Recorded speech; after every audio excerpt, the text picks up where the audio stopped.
Everyone, welcome back to this channel.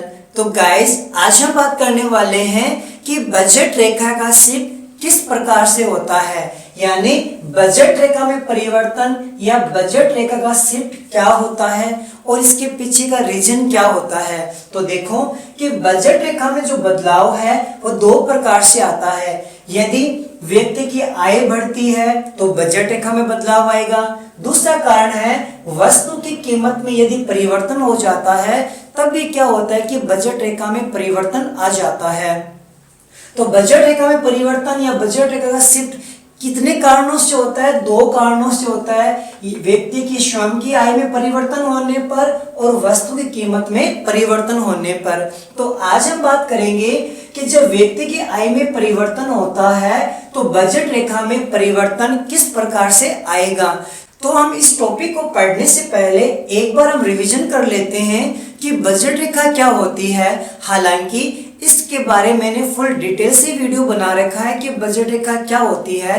अगर आप उस वीडियो को देखना चाहते हो तो उसकी लिंक मैंने इस वीडियो के डिस्क्रिप्शन में दे रखी है, वहां पे जाके आप आराम से देख सकते हो। लेकिन एक बार मैं शॉर्ट में बता देता हूँ कि बजट रेखा होती क्या है, बजट रेखा में क्या शो करती है। तो देखो, जो बजट रेखा है ना वो हमें ये बताती है कि एक व्यक्ति, जिसको हम उपभोक्ता बोल सकते हैं, यानी एक उपभोक्ता अपने संपूर्ण आय को ओनली फॉर दो वस्तुओं पर वो खर्च करेगा। एक व्यक्ति अपनी संपूर्ण इनकम को ओनली फॉर दो वस्तुओं को यूज करने में खर्च करता है। तो हमें बजट रेखा ये बताएगी कि जब एक व्यक्ति या एक उपभोक्ता अपनी संपूर्ण इनकम को दो वस्तु पे खर्च करेगा तो दोनों वस्तुओं की कितनी कितनी मात्रा वो खरीद पाएगा, ऐसे संयोग या ऐसी रेखा हमें बजट रेखा बताएगी। तो देखो, एक एग्जाम्पल के थ्रू समझते हैं। मान लेते हैं कि एक व्यक्ति की जो आय है वो 100 रुपए दे रखी है और वह व्यक्ति एक्स वस्तु और वाई वस्तु दो वस्तु का यूज कर रहा है। हम एप्पल और मैंगो भी मान सकते हैं। तो दो वस्तु हो गई, तो एक्स एक हो गई वाई। अब ये देखो कि एक्स की जो कीमत दे रखी है वो दे रखी है 20 रुपए और वाई वस्तु है इसकी कीमत दे रखी है 10 रुपए। इसकी तो 20 रुपए दे रखी है और इसकी दे रखी है 10 रुपए। यदि मान लेते हैं कि वो सारे के सारे पैसे वाई वस्तु पर खर्च करता है, व्यक्ति अपन संपूर्ण इनकम 100 रुपए है, वो सारे के सारे वाई वस्तु पर खर्च करता है, तो बताओ वाई वस्तु कितनी वस्तु आएगी? 10 वस्तु आएगी। और एक्स की कितनी आएगी? हमारे पास 0 वस्तु आएगी, क्योंकि एक वस्तु की कीमत 10 रुपए दे रखे हैं, 100 रुपए इस पे खर्च कर दिया तो 10 वस्तु आएगी। पीछे कोई भी आई नहीं बची है, तो एक्स की कितनी वस्तु आएगी? 0।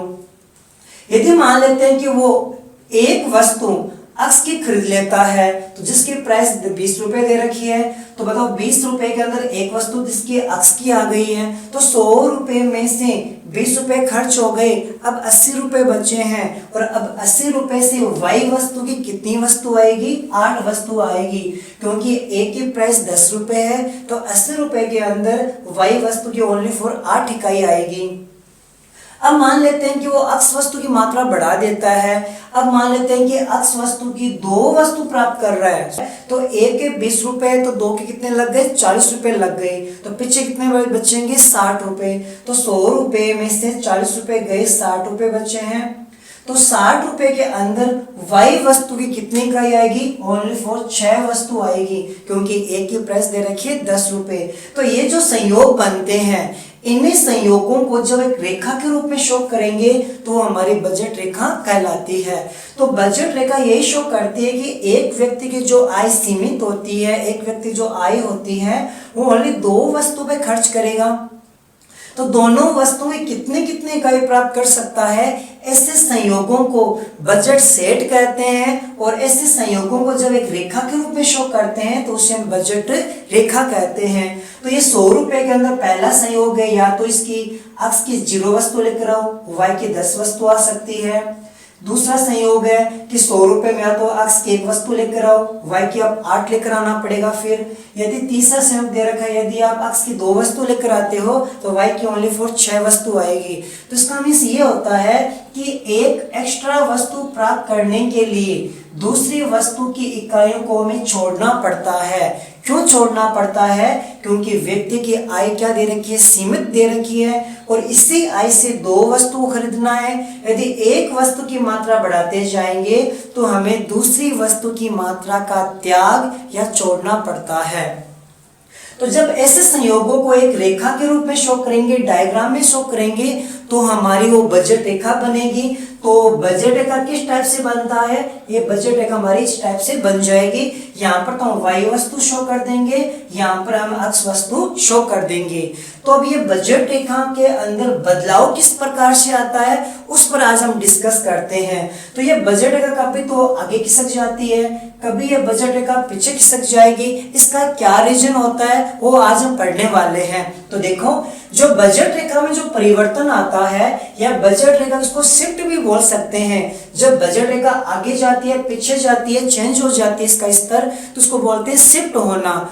तो अभी मैंने पढ़ाया था आपको कि बजट रेखा का जो परिवर्तन है दो प्रकार से होता है। या तो आय में परिवर्तन होने पर बजट रेखा में बदलाव आएगा, या फिर वस्तु की कीमत में परिवर्तन होने पर बजट रेखा में बदलाव आ जाएगा। तो आज हम अभी फिलहाल पढ़ने वाले हैं कि आय में परिवर्तन होने पर बजट रेखा में क्या बदलाव आता है। तो देखो, आय में परिवर्तन दो प्रकार से आता है। या तो उपभोक्ता की आय बढ़ती है या फिर उपभोक्ता की आय में कमी होती है। तो सबसे पहले हम पढ़ेंगे, यदि उपभोक्ता की आय बढ़ जाए तो बजट रेखा किस तरफ से शिफ्ट हो जाती है। तो अब हम देखो एक बात करते हैं सिंपल सी। जब हमारी इनकम बढ़ती है या हमारी इनकम दोगुना हो जाती है, तो बताओ कि हम ज्यादा वस्तु परचेस करेंगे या कम वस्तु परचेस करेंगे। हमारी इनकम जितने भी है ओनली दो वस्तु पर खर्च कर रहे हैं हम, ठीक है, और हमारी इनकम दोगुना हो जाती है तो कन्फर्म है, और जब वस्तु कीमत क्या रहेगी? स्थिर। मतलब वस्तु की प्राइस स्थिर रहती है और हमारी इनकम दोगुना हो जाती है, तो स्वाभाविक है कि हम ज्यादा वस्तुओं परचेज करेंगे। जब ज्यादा वस्तुओं परचेज करेंगे तो स्वाभाविक है कि जो रेखा कहाँ जाएगी? आगे की तरफ। तो चलिए देखते हैं कैसे होता है ये। जब वस्तु की कीमत स्थिर रहती है तो ध्यान रखना है कि जब आय में परिवर्तन हो रहा है तो मिस ओनली फॉर आय में परिवर्तन होने चाहिए, अन्य बातें क्या रहनी चाहिए? स्थिर। यानी वस्तु की स्वयं की कीमत क्या रहती है? स्थिर। यदि उपभोक्ता की आय बढ़ जाती है तो उपभोक्ता बढ़ी हुई आय से अधिक वस्तु खरीद पाएगा। अब ये नहीं सोचना हम ज्यादा सेविंग करेंगे, सेविंग का सिस्टम नहीं है, क्योंकि जब बजट रेखा का अध्ययन करते हैं कुछ कंडीशन लागू होती है। कंडीशन यही है कि उपभोक्ता की जितनी भी इनकम है वो सारी खर्च होनी चाहिए, न तो उधार लेकर आएगा किसी से, नहीं वो मतलब बचत करेगा। जितनी इनकम है ओनली फॉर एक्स वस्तु वाई वस्तु, मीन्स दो वस्तु को वो क्या करेगा? खर्च करेगा। तब क्या रखा है कि जब उपभोक्ता की आय बढ़ जाती है, वस्तु कीमत स्थिर रहती है, तो आय बढ़ने से उपभोक्ता क्या करेगा? ज्यादा वस्तु परचेज करेगा। अब ज्यादा वस्तु परचेज करेगा तो ये हमारे बजट का कहाँ जाएगी? आगे तरफ जाएगी। तो इससे हम कहते हैं कि बजट रेखा का दाईं तरफ शिफ्ट होना, ये बजट रेखा का आगे की तरफ शिफ्ट हो जाना। यानी कीमत स्थिर रहती है, उपभोक्ता की आय बढ़ जाती है, आय बढ़ने से हम ज्यादा वस्तु परचेज करेंगे, और जब ज्यादा वस्तु परचेज करेंगे तो एक बजट रेखा बनाएंगे, तो हमारे सामने कंफर्म हो जाएगा कि हमारी जो बजट रेखा है उसमें बदलाव आया है। वो बदलाव किस तरफ आया है? आगे की तरफ चली जाती है। तो इसको हम एक एग्जाम्पल के थ्रू, एक डायग्राम के द्वारा आराम से समझते हैं। तो देखो, यहाँ पर एक डायग्राम बना रखा है जहाँ पर नीचे मैंने x वस्तु ले रखा है और मैंने यहाँ पर OY पर y वस्तु ले रखा है, और यहाँ पर एक बजट रेखा दे रखी है, A से B एक बजट रेखा दे रखी है। तो ये देखो कि जब O से A बिंदु दे रखा है, यहाँ पर हम Y वस्तु परचेज कर रहे हैं, यानी हमारी जितनी भी इनकम है वो सारी Y वस्तु पर खर्च कर रहे हैं, तो Y वस्तु की इतनी इकाई आएगी। और जब हम संपूर्ण इनकम हम अक्स वस्तु पे खर्च करेंगे तो अक्स वस्तु की अधिकतम इतनी वस्तु परचेज कर सकते हैं। तो हमने अब एक बात इससे पहले अगर मैं समझा देता हूं कि उपभोक्ता की इनकम को हम अंक के द्वारा शो करेंगे। कैसे? एक बजट रेखा समीकरण होती है। बजट रेखा समीकरण ये कहती है कि अक्स वस्तु की जो प्राइस है उसकी क्वांटिटी से गुणा कर लो, प्लस जो वाई वस्तु है उसकी प्राइस से उसकी क्वांटिटी से गुणा कर लो, वो किसके बराबर आएगी, हमारी इनकम के बराबर। फॉर एग्जांपल तो देखो यहाँ पे एक संयोग ले लेते हैं कि अक्स वस्तु प्राइस कितनी है 20 रुपए, तो अक्स वस्तु की प्राइस ले ली हमने 20 रुपए, पी का प्राइस अक्स का मतलब अक्स वस्तु की, और हमने कितनी वस्तु परचेज किया, हमने एक वस्तु परचेज किया है, तो क्वांटिटी में क्या लिख देंगे, एक वस्तु, प्लस लगाएंगे। पी वाई का मतलब होता है कि प्राइस लेनी सेकंड नंबर वस्तु, सेकंड नंबर वस्तु कौन सी है, वाई, तो इस संयोग का चयन कर रहे हैं, तो हमारी इसकी प्राइस कितनी दे रखी है, वाई वस्तु की 10 रुपए दे रखी है। कितनी मात्रा परचेज कर रहे थे, 8 मात्रा परचेज कर रहे थे। इनको जब मल्टीप्लाई करके इसकी जब टोटल की जाएगी किसके बराबर आएगी, हमारी इनकम के बराबर। इनकम को अंक के द्वारा शो करते हैं, जो हमारे कितनी दे रखी है, 100 रुपए दे रखी है। तो देखो 20 को जब 1 से मल्टीप्लाई करेंगे तो हमारे पास 20 आएगा, 10 को 8 से मल्टीप्लाई करें तो कितना है, हमारे पास 80 रुपए आएगा, तो बराबर कितने होते हैं, 100 रुपए होते हैं। तो यानी कि संपूर्ण इनकम है जो उपभोक्ता की, तो उसको हम अंक के द्वारा शो करते हैं। तो यहाँ पे अंक फॉर इनकम है कि उपभोक्ता की जितनी इनकम दे रखी है और जो वाई वस्तु की जो प्राइस है उसमें जब डिवाइड करेंगे इतनी हमारे पास क्या आ जाएगी, वाई वस्तु की मात्रा आ जाएगी। और यहाँ पे शो करें उपभोक्ता की जितनी इनकम है, यदि वो अक्स वस्तु पर खर्च करता है तो इनकम के अंदर जब हम अक्स वस्तु की कीमत का भाग देंगे तो हमारे पास क्या आ जाएगा, अक्स वस्तु की मात्रा आ जाएगी। जैसे कि यदि इनकम मान लो 100 रुपए दे रखी है और हम अक्स वस्तु प्राइस दे रखी है 10 रुपए, तो हमारे पास कितनी क्वांटिटी आएगी, 10 आएगी। जैसे यहाँ पर शो कर रखे थे, जैसे वाई वस्तु है, सारे के सारे हम वाई वस्तु पर राशि खर्च कर रहे थे, तो वाई वस्तु कितनी मात्रा आ रही थी, 10 मात्रा आई थी। यानी कि इनकम के अंदर प्राइस का भाग दो, आपके पास क्वांटिटी आ जाती है। किसी भी वस्तु की कीमत का यदि किसी हमारे इनकम में भाग देते हैं तो हमारे पास क्या आ जाएगा, उस वस्तु की क्वांटिटी आ जाएगी।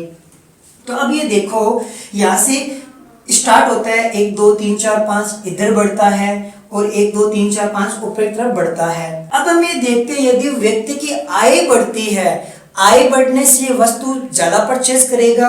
मान लेते हैं हमारी इनकम बढ़ गई, इनकम बढ़ने से पहले इतनी वस्तु परचेज कर रहे थे, अब कितनी वस्तु परचेज करने लग जाएंगे, मान लेते इतनी वस्तु परचेज करने लग जाएंगे। यहाँ मान लो कि 10 वस्तु दे रखी है और हमारी इनकम बढ़ गई, जिसकी वजह से कि हम अक्स वस्तु की ज्यादा इकाई परचेज करने लग गए, और इनकम बढ़ने से हम क्या करेंगे, वाई वस्तु की मात्रा भी क्या करेंगे, ज्यादा परचेज करेंगे। हम मान लेते हैं कि पहले इतनी वस्तु की मात्रा परचेज कर रहे थे, अब हमारी इनकम बढ़ने से इतनी वस्तु की मात्रा हम ज्यादा यूज करने लग गए। अब देखो जो बजट रेखा है ये कहाँ शो हो रही है, ये हमारी बजट रेखा आगे तरफ जा रही है, इसको बोलते हैं दाईं तरफ शिफ्ट हो जाना। यानी जब हमारी इनकम बढ़ती है तो ज्यादा वस्तु की मात्रा यूज करेंगे, जब ज्यादा वस्तु की मात्रा यूज करेंगे तो वस्तु की मात्रा बढ़ेगी, तो इनकम डबल होने से अक्स वस्तु की मात्रा बढ़ गई और वाई वस्तु की मात्रा बढ़ गई। अब यानी हमारा जो संयोग है, जो बजट का कहाँ खिसक जाती है, आगे तरफ शिफ्ट हो जाती है। इसे कहते हैं बजट रेखा का दाईं तरफ शिफ्ट होना। और बजट रेखा दाईं तरफ शिफ्ट कब होती है, जब वस्तु की कीमत स्थिर रहती है, व्यक्ति की आय बढ़ जाती है, तो बढ़ने से हम ज्यादा वस्तु यूज करेंगे और उस समय हमारी जो बजट रेखा वो कहाँ खिसक जाती है, आगे की तरफ यानी दाईं तरफ शिफ्ट हो जाती है। अब हम बात कर लेते हैं यदि व्यक्ति की आय यानी उपभोक्ता की आय क्या हो जाती है, कम हो जाती है, यानी व्यक्ति की आय कम होगी, आय कम होने से हम वस्तु की मात्रा कम यूज करेंगे, वस्तु की मात्रा कम यूज करेंगे मतलब जो बजट रेखा कहाँ खिसक जाएगी, पीछे की तरफ खिसक जाती है। इसको एक बार हम थ्योरेटिकल समझ लेते हैं कि जब वस्तु की कीमत स्थिर रहती है और वस्तु की कीमत स्थिर रहने पर यदि उपभोक्ता की आय में कमी आ जाती है तो घटी हुई आय से उपभोक्ता क्या करेगा, कम वस्तु को खरीदेगा। जब कम वस्तु को खरीदेगा मीन्स क्या होता है कि बजट रेखा कहाँ खिसक जाएगी, पीछे की तरफ, जिसे हम बोलते हैं बाईं तरफ शिफ्ट हो जाना। तो बजट रेखा बाईं तरफ कब शिफ्ट होती है, जब कीमत स्थिर रहती है, उपभोक्ता की आय घट जाती है। आय घटने से हम स्वाभाविक है कि हम वस्तु को कम यूज करेंगे, कम खरीदेंगे, कम खरीदने से जो हमारी बजट रेखा पीछे तरफ खिसक जाती है। एग्जाम्पल के थ्रू या फिर एक डायग्राम के द्वारा हम आराम से समझ लेते हैं इसको।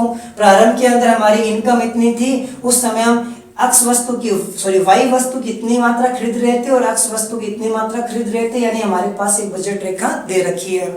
अब हमारी इनकम कम हो जाती है, इनकम कम हो गई यानी अक्ष वस्तु की मात्रा हम मान लेते हैं इतनी परचेज कर रहे हैं, हमारी अक्ष वस्तु की मात्रा क्या हो गई, कम खरीदने लग गए, और वाई वस्तु की मात्रा भी क्या होने लग गई, कम खरीदने लग गए, क्योंकि हमारी इनकम कम है।